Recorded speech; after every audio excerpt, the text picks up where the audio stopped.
How's it going? Thralls of Metal here again, and we are going to talk about Day 4 of Maryland Deathfest. I am Necrotic Nick. And I'm Jammin John. And the final day came. Now, one of us, who's named John. Yeah. Well, okay. So look. Although I live in Ohio now, I grew up in Maryland as a kid, and hadn't been back in quite some time. And obviously, when we went to Baltimore, I called up a couple of my friends that I still talk to there, and I was like, "Hey guys, look, I'm gonna be in Baltimore for 4 days. You know, get together when you can, if you can." And of course, everybody called Sunday and said, "Hey, we want to get together." And I mean, fuck, man, I haven't seen these people in too long. I was like, I'll skip a couple bands and go out and see people. Well, I went out and saw people and hung out, great time. Got a little day drunk, and ended up going back to the place we were staying and passing out for a couple hours.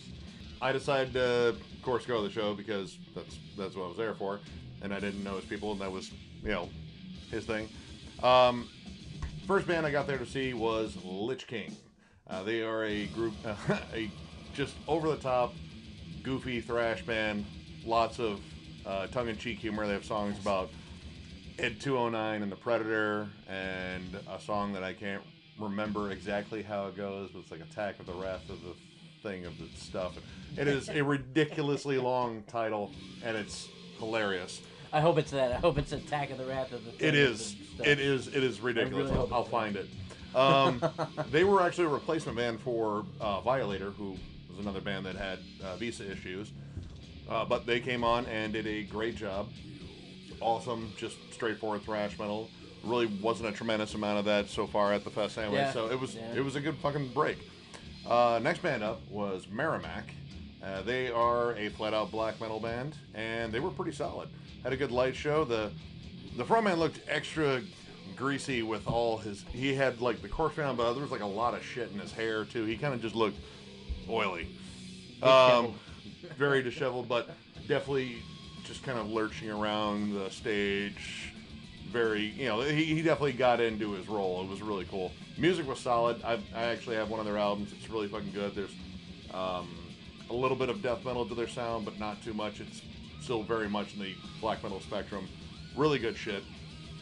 After that, one of the strangest bands that I saw was a band called Abyssal. I believe they are technically a one-man act. He does all the stuff in the studio, at least in past releases he's done that. It's a weird mix of death metal, black metal, maybe some post-metal, sludge here and there. Very technical, very just otherworldly. He came on stage just looking like a normal guy to do his vocal check, while everyone else, were doing their fucking, shit on stage, just getting ready for the show. And then, lights go down, the band starts playing, and all of a sudden, he just comes out in this black shroud. And he just looks like this amorphous monster on stage, growling his guts. Like he had a very low register growl. Kind of reminded me of John McEntee from Incantation in terms of his delivery. It was very, very strange. It really worked well, though. Like, they had an amazing set. I went out and bought some of their earlier stuff. Really fucking good. I actually got to talk to the guy, and I asked him, I was like, dude, I know it's air conditioned here, but it's got to be a little bit warmer on stage with the lights. I was like, oh no, that thing breathes really well. So, props to whatever fabric he picked out, because that looked uncomfortable. But the overall effect, really fucking cool. Then after that was a three-piece band from Mexico called Mortuary. Now these guys have been around for a while, and they were kind of one of those bands that, much like Pestilence, bordered on like thrash and death metal. Really interesting sound, stripped down, straightforward. Reminded me of like early Sepultura and stuff like that.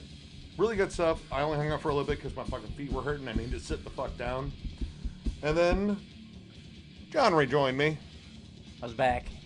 And we both got to check out Flesh Crawl. Flesh Crawl was straight up Swedish death metal. Mm-hmm. Swedish as fuck. Yep. That guitar tone came snarling out. I was like, yeah, I know exactly 100%. The second they hit the first chord, I was like, oh, the buzzsaw. I know where we're from. So. And they pretty much delivered a straightforward dismember, entombed, oriented, just heavy as balls death metal set. Really fucking good. Got the crowd going. They definitely had a lot of love from the crowd on that one. They great set. Love the shit out of them. Unfortunately, we're sold out of fucking merch. Like a lot of bands at this point. A lot of bands were selling out of merch left and right. By Dave, and you gotta understand the magnitude of people that were there.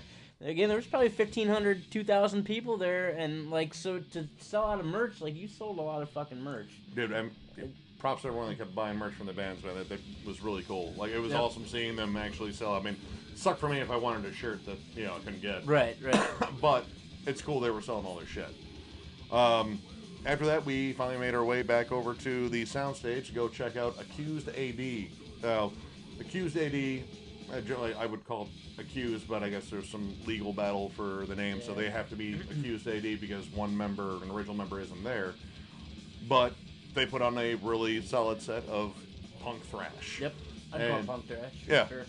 Very straightforward, lots of slasher movie lyrics and such. I knew some of the material they were playing. I think they stuck to some earlier stuff for the most part. Really good, just straightforward. Got the crowd going. The singer was this little short, fuzzy-headed dude. Wearing an Iron Reagan shirt. No, that was DRI.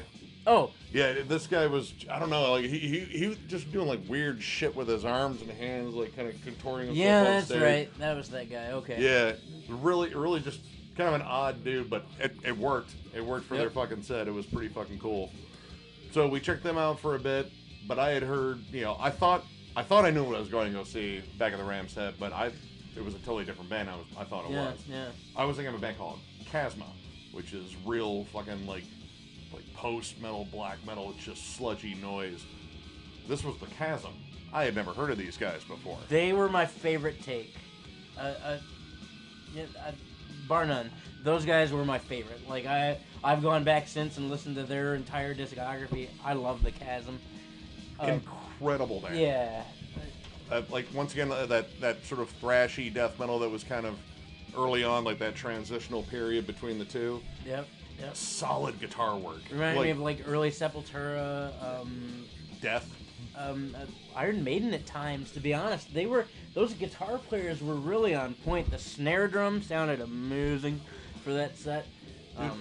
They have real distinct melodies too. I really like that. There's some interesting use of distant chords and stuff in there too. It was almost proggy during parts too. Because they would jam their opening when they'd open a song. They'd jam for a good 3 minutes before he sang. Just great. Dude, they were incredible. They were from Mexico? They were originally from Mexico. I guess the frontman used to be a member of a band called Cenotaph. And he broke away from them because he wanted to do his own thing. That became the Chasm. And I believe they're all based out of Chicago now. I'm definitely going to get some of their stuff because I thoroughly enjoyed them. They were one of my surprise takes. In terms of the band I'd never heard of before. Yep. They were incredible. Yep. Recommend going to see them. Yep. Yeah, if you ever get a chance to see them, because they just released a new album too, so my guess is that they're probably going to tour on it. Definitely check out the Chasm if you get a chance. 100%. You won't be sorry. Yeah. So, after that, we hightailed it back to the soundstage because one of my favorites growing up in terms of my early thrash metal listening was playing DRI. And they had an awesome set. Once again, that crossover thrash, punk attitude, thrash metal riffs. I've always loved Spike Cassidy's guitar work. He's a straight meat and potatoes riff guy. And somehow, these guys are all in their 40s and 50s. They still sound like pissed off kids, and I fucking love it. Yep. Frontman was rocking an Iron Reagan shirt, so he definitely knows that this sort of shit is alive and well. This is where we got to see probably one of the coolest things in the mosh pit. Oh yeah, I don't think I got a picture of it, but I don't know. You can definitely find it on YouTube because we looked it up. Yeah. There is a video of it.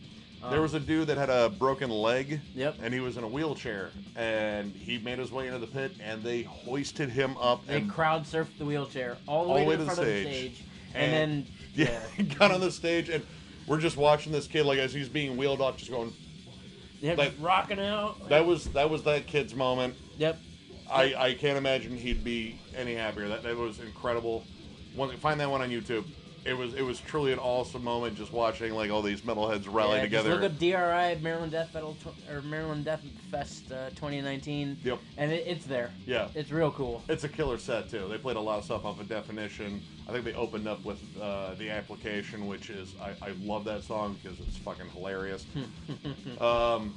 Great fucking set. One of my favorites from the entire thing, just because that was a bucket list band for me for sure. And then we moved on back to the Ram set for the final band on, Unleashed. Unleashed, one of the big four of Swedish death metal. Finally cool to see them. Great sound, like huge guitars. Yep. Their drummer was on point. Some of the best lead play too. Like it was between that dude and the dude from Brutality for just and the Chasm. And the Chasm, the Chasm had some great stuff too. But yeah, really solid melodic leads, lots of cool tapping. Yep. My only issue with Unleashed is the dude when it comes down to that song title. Yeah, dude, his lyrical content is fucking horrible. Yeah, it's the song title repeated ad nauseum, but musically they're solid. Yep. It's just like, dude, just think of like some prose around that chorus instead of just saying the name of the song. Something. Even if you got to write it in crayons, man. That's something different. It was really cool, seeing all the. I mean, there were definitely some Swedish fans in the audience. The Swedish flag got dropped from one of the from one of the balconies.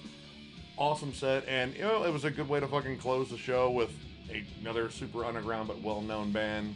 Yep. They've been around for fucking forever. Their early stuff is incredible. I love their first album. It's a death metal classic in my mind. But yeah, that pretty much rounded it up, and we pretty much sat around. Limped back to the lift. Yeah. Well, we watched them break down all the shit and just like, man. Yeah, bummed. Just like went to go look at merch one last time. They were breaking down the tents, and we were both like, fuck.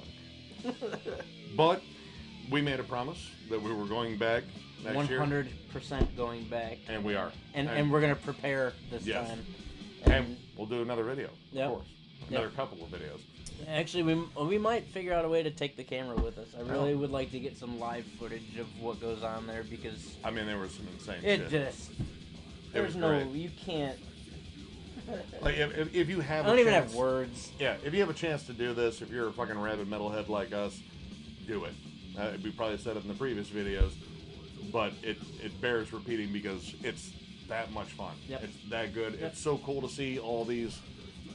cool, more obscure bands. It's also cool to see these, larger, well-known bands too. But it was just an awesome festival. The fucking crowds were great. Yeah. The conversations were cool. Yeah. You know how like when you go to a metal show normally and you're there for a couple hours and you're like, man, that was cool. And then it's over and you're like, man, that was a really good show. I'm sad I have to go home.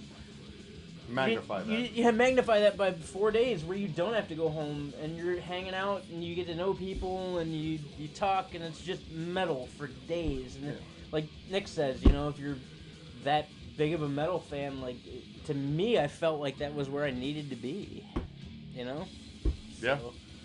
So, yeah, if you like the video, give it a thumbs up, and if you're new to the channel, subscribe. We do videos like this shit all the time. So, we will catch you later. Later, guys.